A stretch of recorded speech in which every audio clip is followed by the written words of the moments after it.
मुंबई में पहला ही मैच बहुत बड़ा है, महाराष्ट्र डर्बी है। यहां पंगा लेना पड़ेगा क्योंकि डू और डाई रेड है। किसी टीम की लगातार 2 रेड में पॉइंट ना मिले तो तीसरी बन जाती है डू और डाई, जिसमें श्रीराम आए हैं। श्रीराम थोड़ा सा शेकी दिखाई दे रहे हैं और खमियाजा चुकाना पड़ेगा। 1 पॉइंट यू मुंबा। सुरजीत अच्छा काम कर रहे हैं, डिफेंस को रोक के रखा है। डॉन जॉन ली पर प्रेशर अब बढ़ेगा क्योंकि आखिरी 10 सेकंड है। टच मिला नहीं, डॉन जॉन ली खाली हाथ लौट नहीं सकते, लौटेंगे ही नहीं। आउट, ये देख लीजिए, हाथ कंगन को आरसी किया। रेड में 1 पॉइंट, टैकल में 4 पॉइंट पुनेरी पलटन के, और 4 में से 2 पॉइंट मंजीत लेकर आए हैं। और जो एक रेड का पॉइंट मिला है वो भी डिफेंडर को मिला है, शुभम शिंदे, जिन्होंने परस्यूट किया था। लीजिए डिफेंस, सुरिंदर पाजी चकते फटे। 1 point you Mumba.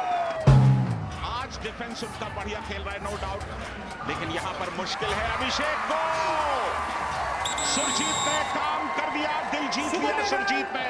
2 points Puneri पलटन। यू मुंबा के जो चल रहे हैं, रोहित बालियान नहीं चल रहे हैं, सबसे ज्यादा एक्सपीरियंस रेडर वही है। ओहो, वक्त ले लिया सुरिंदर के सामने। 1 point you Mumba. Fazal Atrachali ने आज बेहतर प्रदर्शन किया है। पिछला मुकाबला फजल अत्राचली